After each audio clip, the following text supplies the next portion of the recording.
The Oneida County History Center is home to thousands of artifacts of all kinds. An artifact is something that was made by people who lived in the past. A blanket, or a photograph, a tool, or maybe a diary. Something left behind that helps us understand what it was like to live in that time. Every artifact tells a story, but sometimes it takes a little detective work to find it. Today we're looking at these artifacts, a pitcher and a plate, 200 years old. Many of the pitchers and plates like these were made in the year 1824 in a region of England called Staffordshire to commemorate the opening of the Erie Canal and celebrate a little village on that canal called Utica. The very first section of the canal was dug between the villages of Utica and Rome, because that 16-mile-long stretch was level and didn't have a lot of rocks in it. 1824 was just 1 year before the canal opened. It's as if the pottery makers just couldn't wait to celebrate. If we take a look at the inscription on the plate, we can see that it's the same as the inscription on one side of the pitcher. That inscription's almost like a poem, an ode to Utica. Utica, a village in the state of New York, 30 years since it was a wilderness, now, in 1824, inferior to none in the western section of the state, in population, wealth, commercial enterprise, active industry, and civil improvement.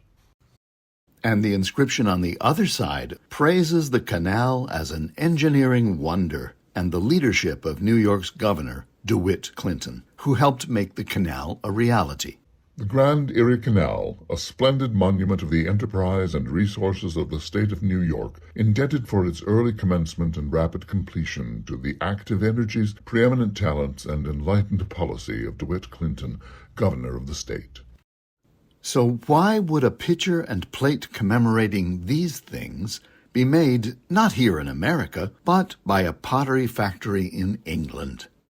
We know that American pottery making was not as highly developed as England's in 1824.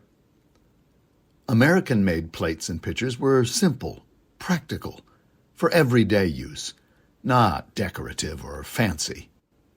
The region of Staffordshire was known for its pottery and its many pottery manufacturers.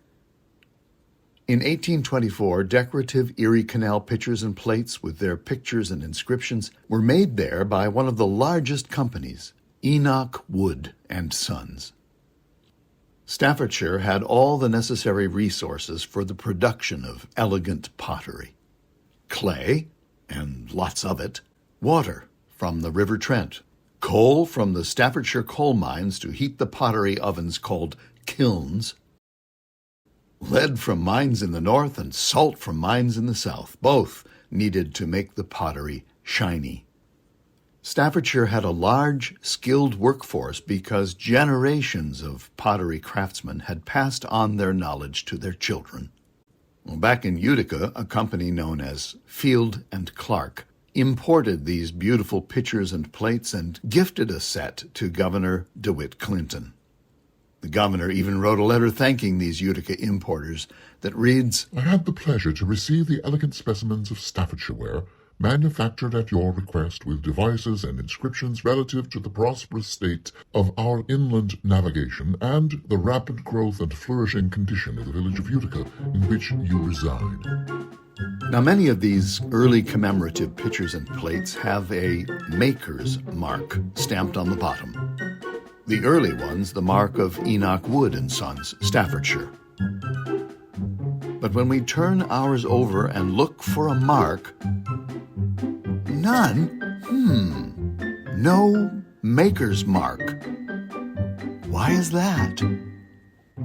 Well, we don't know for sure, but our best guess is that these were made after the set that was given to Governor Clinton. We know that this pottery was so popular that the local demand for it caused Field and Clark to order large production runs to meet that demand. In fact, Field and Clark actually got Wood and Sons to agree to put a Field and Clark importer's mark on later runs. So why no mark at all on these in our collection? Well, this part of the story will always be a mystery, unless some researcher finds a clue to solve it. We know why and about when these artifacts were made, but about the details of the story, we're left to scratch our heads and keep asking ourselves, what's the story?